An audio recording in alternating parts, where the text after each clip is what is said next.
right now. The Tory government didn't just destroy the miners' union. It destroyed the mining industry when we had 1,000 years of coal under our own feet, making us dependent thereafter on imported foreign coal, on imported foreign owners of nuclear power plants, on oil that we had to go halfway across the world to fight wars in order to protect our right to raid their oil under their countries at our prices. The devastation that all of this left in the wake of the defeat of the miners in 1984-5 and the desolation row that most mining areas became, not just in South Wales, the most obvious ones that I know well. I declare an interest. I'm an honorary member of the National Union of Mine Workers, South Wales area, Mardy Lodge, since 1982, in fact. But throughout Yorkshire and Derbyshire and the North East and the Ayrshire towns and villages and in the Lothians, everywhere where there was coal, there was left desolation after the smashing of the mining communities by the closure of their industry. All of that is well enough known and is a very considerable injury indeed, scars that will never ever heal. But the insult that has been added to that considerable injury we're about to talk about now. The miners, I'm sorry to say, partly because they don't tend to live long because of the hard working lives that they had a gigantic surplus in their pension fund. And the government set out to steal it. And they have stolen between 8 and 12 billion pounds from the mining workers whose lives they wrecked.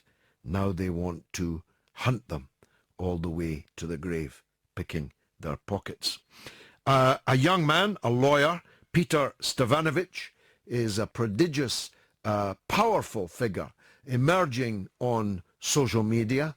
He is one of the new members of the Labour Party, is speaking up all the time for Jeremy Corbyn, so maybe he'll tell us first off whether he's yet been purged, whether he's a Foo Fighters fan.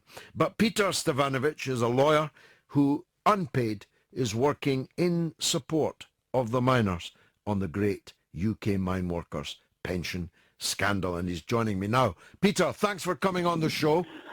Hello, hi there, George. Many thanks for inviting me on the show tonight. George, you and I have met, and you know that I'm a straight-talking kind of guy. Yes. And for me, there's right and there's wrong.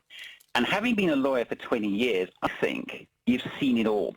A week ago now, I was contacted by Les Moore, and he's an ex-miner who had a story to tell which literally rocketed me from anger to outrage to what I guess I could only really describe as a deep sense of personal shame that an injustice as gross as the one he described to me could have been allowed to be perpetrated against our miners and our families. Now, I know, George, and you've just said this, that you've always been a staunch admirer and supporter of our miners, and like you, for me, a working class lad from the estate, these guys are national heroes. We know they literally gave their lives in the service of their country, working, in the most incomprehensibly dark and dangerous conditions imaginable, just to keep our homes and our hospitals and our schools warm. Now, generations of these guys, George, paid into a pension fund. And they paid into this fund literally with their blood, their sweat, their tears. Many, as you just said, paid with their lives. They all sacrificed their health. Many are now suffering slow and lingering deaths because of the conditions they worked in. We're losing about 8,000 of them a year to chronic health conditions. And these men pay into this pension fund for one reason and one reason only. They want a better life. they wanted a better quality of life for themselves and their families when they retired than they saw the one that their grandparents and their great-grandparents had had. Now, and I get really, really angry, as you know, about a lot of these issues, but this, had me bursting with anger. We get to 1994, and the coal industry is privatized under John Major. And a deal is struck which enables, as you just pointed out, successive governments to rob, and rob's the only word to use here, the miners and their families of a staggering £8 to £12 billion. And I have to say, some of the miners I've spoken to think that's a conservative estimate. And it's leaving miners and their families destitute. Now, what happened was the government agreed at the time that it would underwrite the miners' pension on the condition that it could take an extortionate 50% of any surplus. Now, the Treasury's recently confirmed, in response to a miners' FOI request, that this deal has not cost the government a single penny. Not one single penny, George. Yet it's enabled successive governments to ransack the miners' pension fund of billions and billions of pounds. And of course, at the same time, the government's bailing out these greedy, negligent banker friends with purchases of loan and shares with taxpayers' money. So you literally could not conceive a novel with this sort of injustice. Now, we have John Major, who was the first robber baron, if I can put it that way, but Tony Blair then comes along, and he's happy to carry on with it. In 2003, when stock markets were depressed, the Blair government was taking a whopping 400 million quid a year out of the miners' pension fund, which actually threatened its very existence.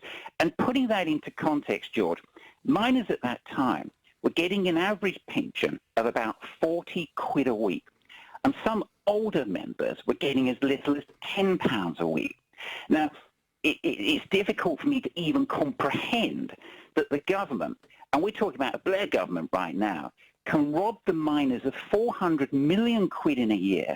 It costs them nothing, not a single penny, and some miners are only getting 10 quid a week in return. I mean, you just can't make this up. The Tories, of course, were even worse. They took a whopping 750 million quid from our miners in 2014. It's just extraordinary. And I've only been looking at this for a week. So what I'm still trying to do, George, is put all the pieces together as to how our miners, and we're talking at the time 400,000 of them, could have been duped and ripped off in this way. Now, from what I can actually find out, and there's very little information out there, and we can talk about this in a moment, but from what I can find out, it appears that two of the parties to the deal were the government and British Coal. But, we have to remember that at the time, British Coal was still a nationalised industry, so in reality, the government would have been negotiating with itself there. And the third party appears to have been the pension fund's original trustees, which, as far as I can discern, would have been just a handful of men making a decision that would affect 400,000 miners and their families. Now, I've heard stories from miners, I've not had this corroborated, but I've heard stories from miners that an actuary report was obtained by the government, and no one seems to have seen it, which recommended an 85-15% split in surplus in favour of the miners, which the government subsequently ignored, deciding to shaft every miner in the country with a 50-50 split. Now, there are many, many unanswered questions which Les Moore and his group, the UK Miners Pension Scheme for Justice and Fair Play, have been trying to get answers to. And these questions are, was the actuary report shared with the trustees? Did they get a report of their own? Because you would imagine that the trustees of the pension fund would have owed a fiduciary duty to get one. And why was this not put before the miners? I mean, it's an absolute staggering scandal. It really is. And remember, of course, the deal was never going to be a risk for the government because, as you pointed out, sadly, miners have a very short life expectancy on retirement. And the government and its actuaries will have known this. So it's not surprising the scheme hasn't cost the government a penny.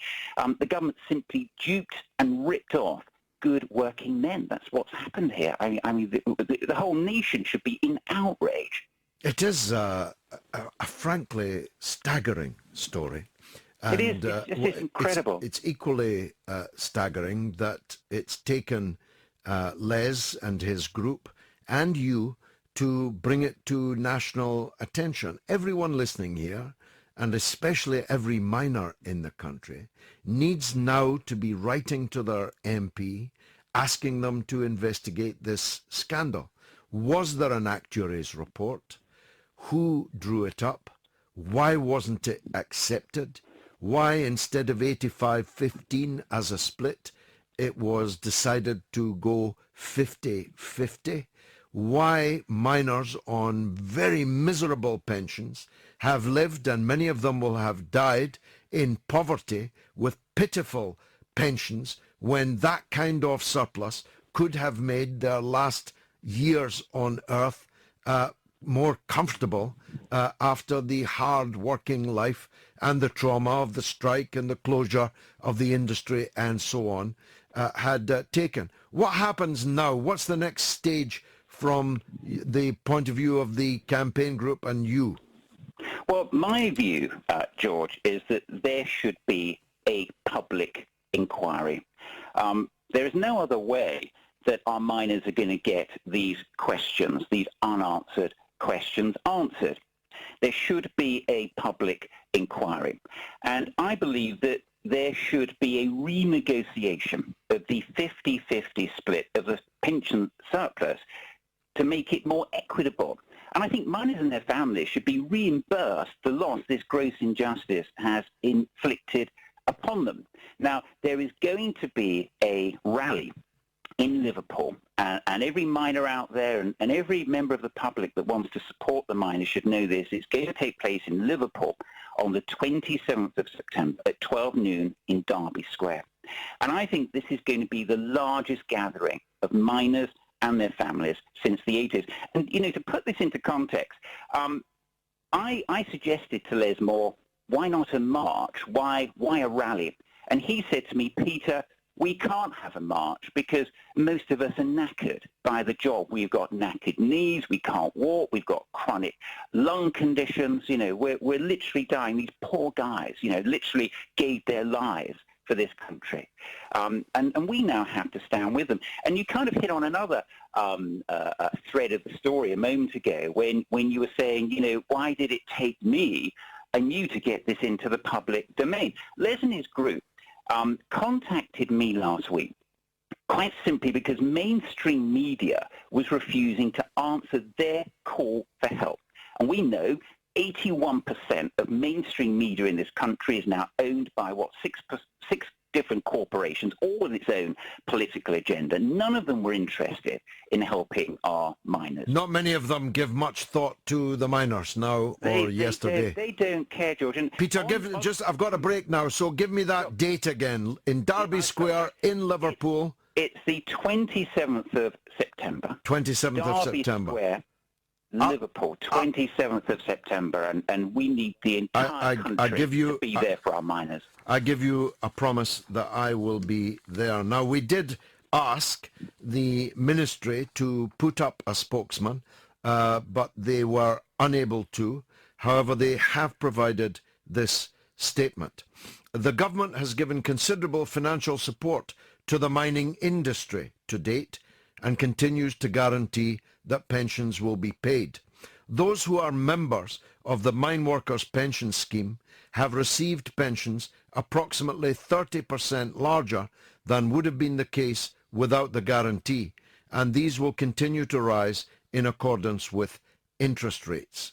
What do you say to that, Peter? I'll tell you what I say to that. It's almost like a silly analogy that someone gave me during the week. And the silly analogy was some guy said to me, well, look, miners asking to have money back is a bit like someone saying to their house insurer, I want money when I haven't when they haven't had a fire. But it's not. This is like you having house insurance for a fire, and your insurer says to you, "I want 50% of the equity in your home, whether you have a fire or not, and I'm going to keep that 50% equity." This is an absolute scandal. We want to know how a deal could have been struck wherein the government is able to lift out of the miners' pension fund probably, I would say 15 to 20 billion pounds. It doesn't cost the government a penny, and the government knows it's never going to cost them a penny because miners have such a short, sad life expectancy. And it hasn't cost them a penny. It's an absolute. There should be a public inquiry to find out what went on behind closed doors that duped the miners into this agreement that has robbed them and their families of the future they should have had. This money should go to not just miners and their families, but to the mining communities. To the communities, yeah. And destroyed. Well, I'll tell you what, Peter, I promise you this. Now that you have brought this to my attention as it was brought to yours, I'm never going to let it go. It's a matter of honour. That's Peter Stefanovic, an extraordinarily powerfully persuasive advocate for the miners and indeed for Jeremy Corbyn, and typical of the new layer of activists that have become involved in politics in the Corbyn era. And I think any of you who heard him tonight agree with me that he's a very eloquent and persuasive man indeed.